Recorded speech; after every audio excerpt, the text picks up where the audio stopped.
Everyone who believes that Jesus is the Christ has become a child of God. And everyone who loves the Father loves his children too. We know we love God's children if we love God and obey his commandments. Loving God means keeping his commandments, and his commandments are not burdensome. For every child of God defeats this evil world, and we achieve this victory through our faith. And who can win this battle against the world? Only those who believe that Jesus is the Son of God. And Jesus Christ was revealed as God's Son by his baptism in water and by shedding his blood on the cross. Not by water only, but by water and blood.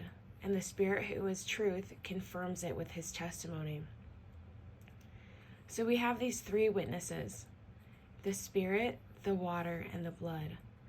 And all three agree. Since we believe human testimony, surely we can believe the greater testimony that comes from God. And God has testified about his Son. All who believe in the Son of God know in their hearts that this testimony is true.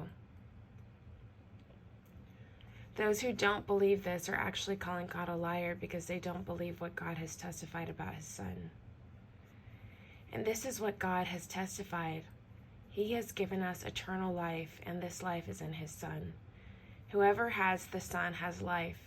Whoever does not have God's Son does not have life. I have written this to you who believe in the name of the Son of God, so that you may know you have eternal life.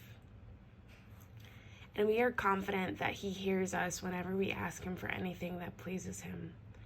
And since we know he hears us when we make our requests, we also know that he will give us what we ask for. If you see a fellow believer sinning in a way that does not lead to death, you should pray, and God will give that person life. But there is a sin that leads to death, and I am not saying you should pray for those who commit it. All wicked actions are sin, but not every sin leads to death.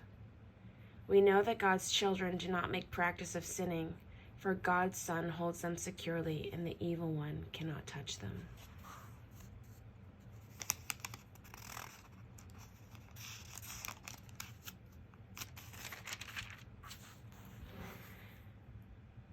We know that we are the children of God, and that the world around us is under the control of the evil one.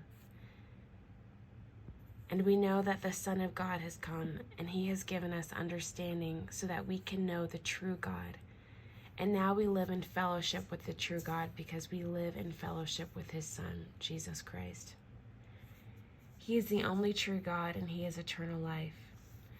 Dear children, keep away from anything that might take God's place in your hearts.